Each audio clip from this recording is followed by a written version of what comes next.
Hey y'all, welcome to another video by Nebulism.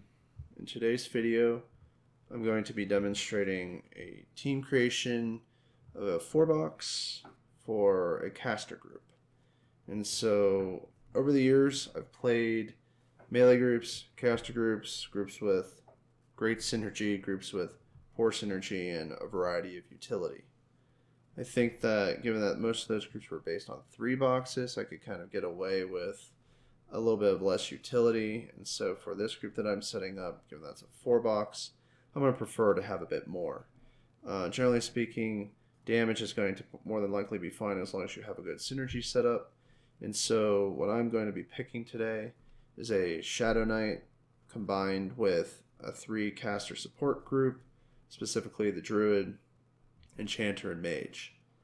And I think that helps round out the main 3 goals, which I find that I do whenever I box, which are basically to figure out damage, utility, and convenience.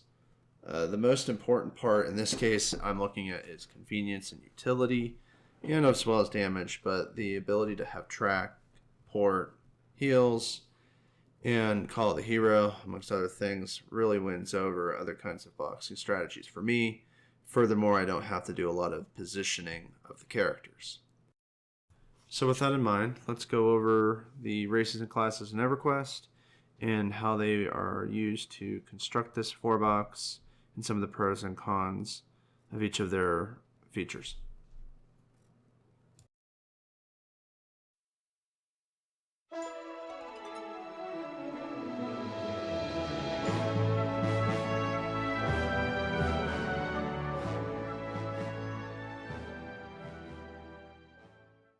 So let's get started with the races in Everquest first. And so as you can see, there are 16 races as well as 16 classes. The races are broken up into good, neutral, and evil. And for the most part, the impact of race alignment doesn't matter too much. You may have to do some factioning depending on objectives in the game. Certain locations, for instance, have a good camp or an evil camp, and that you might have to balance out your multi-box to do that set of missions together. And so that really doesn't take too long. I believe that expansion was Dragons of Norath, and gives you a little bit of faction grind, which is kind of interesting to do, and gives you a sense of progression with your multi-box. So all the races have some form of utility and cosmetic, and the first one I'm going to call out here is the gnome, where I think the benefits are the short size of the gnome, the tinkering ability, and the neutral alignment.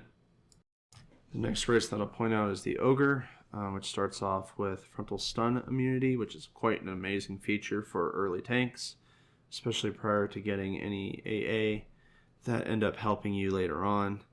The ogre, I think, is what I will be using as the SK starting point, and its only major disadvantage is its initial size, which tends to be a bit burdensome when going into locations that have small ceilings, cracks in the wall that you have to crouch to get through, and so on. Next, I'm going to click on the human, which is a pretty much jack of all trades, as is typical of any MMO. It doesn't have any really amazing features, however, it can be built up as the majority of the classes, and so I'm going to go through these classes throughout the human, and then click on the ogre to wrap up the remaining few that we miss. And so for the first class, we'll be looking at the Bard.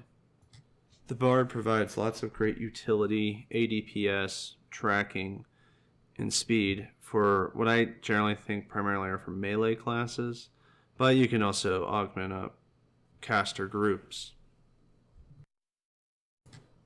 Next is the Cleric. Generally speaking, I don't really use the Cleric in boxes too much. I mean, obviously, Premier Raid Healing class and Great Healing class in general, I tend to lack the utility that I like. Moving onward to the Druid, I love using Druids. I mean, Druids come with everything with regard to heals, tracks, ports, some DPS. And so they're, generally speaking, a great support class, that along with Shaman, that can be used. The Enchanter provides a bunch of ADPS for casters, crowd control, lockdown, and obviously mana regeneration buffs that they've been well known for many years. That'll be part of the box that I set up. Moving on to the Magician, a lot of good stable DPS out of this range class. Some good utility too with Call of the Hero, and generally just a great box machine. Many people use Magicians because of both Call of the Hero and the reliability of what the pets can provide both for tanking and DPS. Magician also benefits from having extra pets on target with their Of the Many line, which we'll be leveraging with this 4-box. Moving on to the Monk, it provides good DPS, melee DPS, quite a bit of rapid attacks. Obviously known as the great puller of many expansion packs for many years, and flops almost as much as Rangers do in the current game meta, or I guess every single game meta since Everquest has existed. Given that I'm going with a caster-based setup, I'm not going to be using a monk, but they are a lot of fun to play. Moving onward to the Necromancer. I love Necromancers. They are just jacks of all trades and do a ton of damage. Honestly, you could replace the Mage in this box with the Necro if you didn't really care about Call of the Hero. A bit of overlap with some of the pulling utility that the Shadow Knight has, but their dots are insanely great. Do require a little bit of micro in order to manage all the dots that are being placed on the target, but they do a lot of damage. Over to the Paladin. I'm using a Shadow Knight for this box, but Paladin could also work as well. With regard to the Paladin, a lot of group heals, splash heals, a bit more stun focused. Honestly, utility-wise, I'd prefer the Shadow Knight primarily for a little bit more control on the taps, self heals, and AE aggro that the Shadow Knight possesses. But Paladin is still an awesome character to play, especially with undead zones, slay undead, and so on.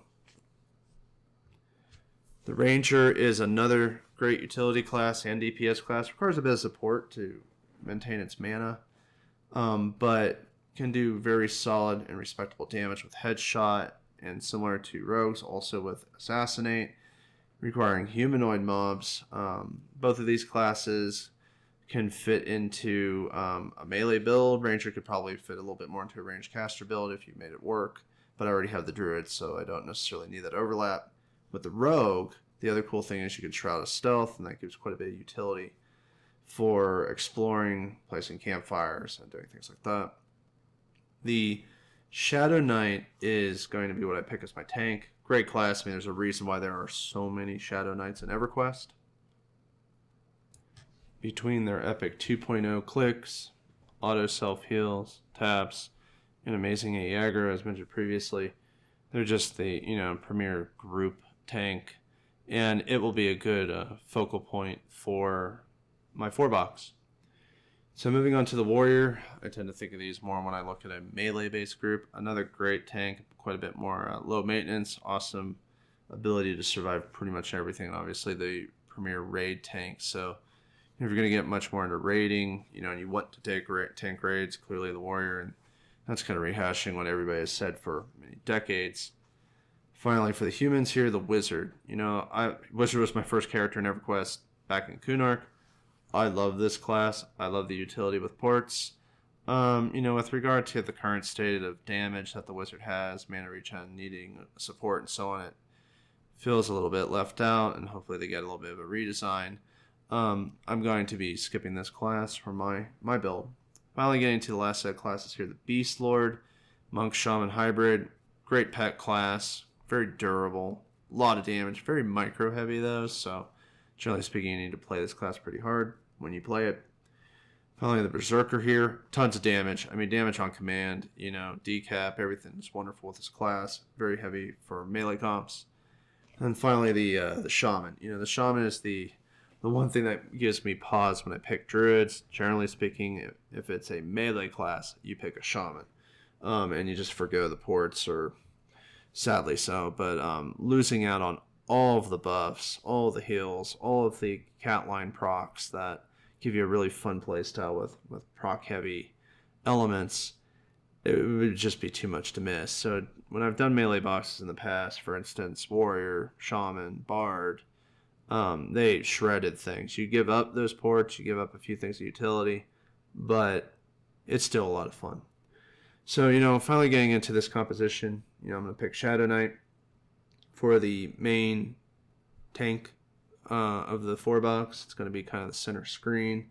And whenever I show the composition of future videos, there will be the Shadow Knight primarily is what you're going to see. The Druid is going to be the one of the additional boxes that go along with the Shadow Knight, just again for all the great amount of utility that it has.